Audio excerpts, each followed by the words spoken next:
بسم اللہ الرحمن الرحیم۔ السلام علیکم ورحمۃ اللہ وبرکاتہ۔ آج ہم آپ کو بتائیں گے کہ 70,000 مردے کیسے زندہ ہو گئے۔ یہ حضرت حزقیل علیہ السلام کی قوم کا ایک بڑا ہی عبرت خیز اور انتہائی نصیحت واقعہ ہے، جس کو اللہ تعالیٰ نے قرآن مجید کی سورہ بقرہ میں بیان فرمایا ہے۔ حضرت حزقیل علیہ السلام کون تھے؟ یہ حضرت موسیٰ علیہ السلام کے تیسرے خلیفہ ہیں جو منصب نبوت پر سرفراز کیے گئے۔ حضرت موسیٰ علیہ السلام کی وفات اقدس کے بعد آپ کے خلیفہ اول حضرت یوشع بن نون علیہ السلام ہوئے، جن کو اللہ تعالی نے نبوت عطا فرمائی۔ ان کے بعد حضرت کالب بن یوحنا علیہ السلام حضرت موسیٰ علیہ السلام کی خلافت سے سرفراز ہو کر مرتبہ نبوت پر فائز ہوئے۔ پھر ان کے بعد حضرت حزقیل علیہ السلام حضرت موسیٰ علیہ السلام کے جانشین اور نبی ہوئے۔ حضرت حزقیل علیہ السلام کا لقب ابن العجوز بڑھایا کے بیٹے ہیں اور آپ ذوالکفل بھی کہلاتے تھے۔ ابن العجوز کہلانے کی وجہ یہ ہے کہ یہ اس وقت پیدا ہوئے تھے جب ان کی والدہ ماجدہ بہت بوڑھی ہو چکی تھی، اور آپ کا لقب ذوالکفل اس لیے ہوا کہ آپ نے اپنی کفالت میں لے کر 70 انبیاء کرام کو قتل سے بچا لیا تھا، جن کے قتل پر یہودی قوم آمادہ ہو گئی تھی۔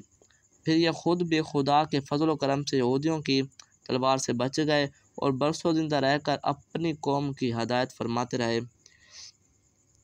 اس کا واقعہ یہ ہے کہ بنی اسرائیل کی ایک جماعت جو حضرت حزقیل علیہ السلام کے شہر میں رہتی تھی، شہر میں طاعون کو وبا پھیل جانے سے ان لوگوں پر موت کا سوار ہو گیا، اور یہ لوگ موت کے ڈر سے سب کے سب شہر چھوڑ کر ایک جنگل میں بھاگ گئے اور وہیں رہنے لگے۔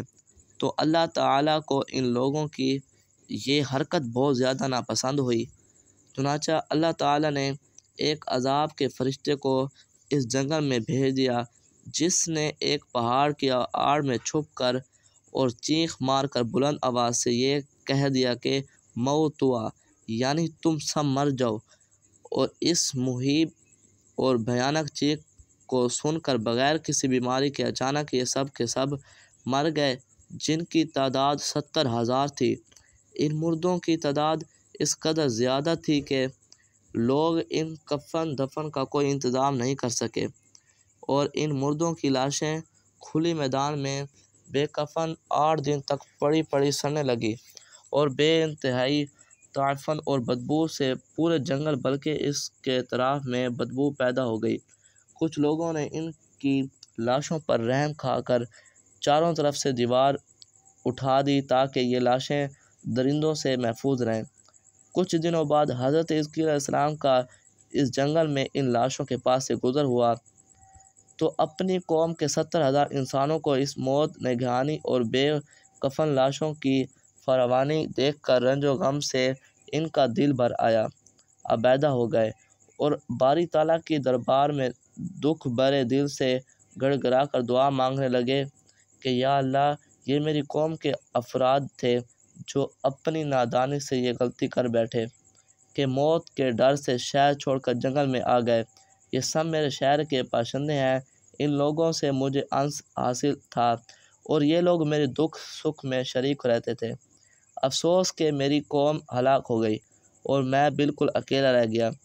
اے میرے رب، یہ وہ قوم تھی جو تیری حمد کرتی تھی اور تیری توحید کا اعلان کرتی تھی اور تیری کبریائی کا خطبہ پڑھتی تھی۔ آپ بڑے سوز و دل کے ساتھ دعا میں مشغول تھے کہ اچانک آپ پر یہ وحی اتر پڑی کہ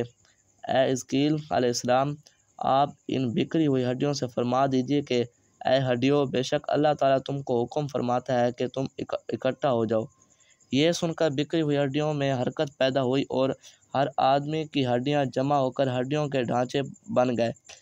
پھر یہ وحی آئی کہ اے حزقیل علیہ السلام، آپ یہ فرما دیجیے کہ اے ہڈیوں، تم کو اللہ کا یہ حکم ہے کہ تم گوشت پہن لو۔ یہ کلام سنتے ہی فوراً ہڈیوں کے ڈھانچوں پر گوشت پس چڑھ گیا۔ پھر تیسری بار یہ وحی نازل ہوئی کہ اے حزقیل، آپ یہ کہہ دو کہ اے مردو، خدا کے حکم سے تم سب اکٹھے کھڑے ہو جاؤ۔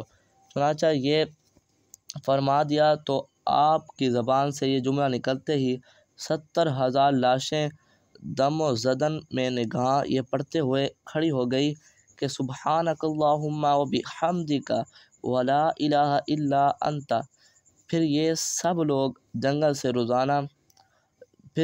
لوگ جنگل میں روانہ ہو کر اپنے شہر میں آ کر دوبارہ آباد ہو گئے اور اپنی عمروں کی مدت بھر زندہ رہے، لیکن ان لوگوں پر اس موت کا اتنا نشان باقی رہ گیا کہ ان کے اور ان کی اولاد کے جسموں سے سڑی ہوئی لاش کی بدبو برابر آتی رہی، اور یہ لوگ جو کپڑا بھی پہنتے تھے وہ کفن کی صورت میں ہو جاتا تھا، اور قبر میں جس طرح کفن میلا ہو جاتا ہے ایسے ہی میلا پن ان کے کپڑوں پر نمودار ہو جاتا تھا۔ چنانچہ یہ اثرات آج تک ان یہودیوں میں پائے جاتے ہیں جو ان لوگوں کو نسل سے باقی رہ گئے ہیں، جو ان لوگوں کی نسل سے باقی رہ گئے ہیں۔ یہ عجیب و غریب واقعہ قرآن مجید کی سورہ بقرہ میں اللہ تعالیٰ نے اس طرح بیان فرمایا کہ ترجمہ کنز ایمان: اے محبوب، کیا آپ نے ان لوگوں کو نہیں دیکھا جو اپنے گھروں سے ہزاروں کی تعداد میں موت کے ڈر سے نکل بھاگے تھے، تو اللہ تعالیٰ نے ان سے یہ فرما دیا کہ تم سب مر جاؤ، پھر اللہ تعالیٰ نے انہیں زندہ فرما دیا۔ بے شک اللہ تعالیٰ لوگوں پر فضل کرنے والا ہے، مگر اکثر لوگ ناشکر ہیں۔ بنی اسرائیل کے اس محیر العقول واقعے سے مندرجہ ذیل ہدایات ملتی ہیں: آدمی موت سے ڈر سے بھاگ کر اپنی جان نہیں بچا سکتا، لہٰذا موت سے بھاگنا بالکل ہی بیکار ہے۔ اللہ تعالیٰ نے جو موت مقدر فرما دی ہے وہ اپنے وقت پر ضرور آئے گی، نہ ایک سیکنڈ اپنے وقت سے پہلے آ سکتی ہے، نہ ایک سیکنڈ بعد آئے گی، لہٰذا بندوں کو لازم ہے کہ رضا الہی پر راضی رہ کر صبر و شکر کریں، اور کتنی ہی وبا پھیلے یا گمسمان کا رن پڑے، اطمینان و سکون کا دامن اپنے ہاتھ سے نہ چھوڑے، اور یہ یقین رکھے کہ جب تک میری موت نہ آئے گی نہ مجھے کوئی مار سکتا ہے، نہ ہرگز میں مر سکتا ہوں، اور جب میری موت آ جائے گی تو میں کچھ بھی کروں، کہیں بھی چلا جاؤں، بھاگ جاؤں یا ڈٹ کر کھڑا رہوں، میں کسی حال میں نہیں بچ سکتا۔ اگر آپ کو ہماری یہ ویڈیو اچھی لگی ہے تو ہماری ویڈیو کو لائک اور شیئر کریں، اور ہمارے چینل کو سبسکرائب کریں۔ اللہ حافظ۔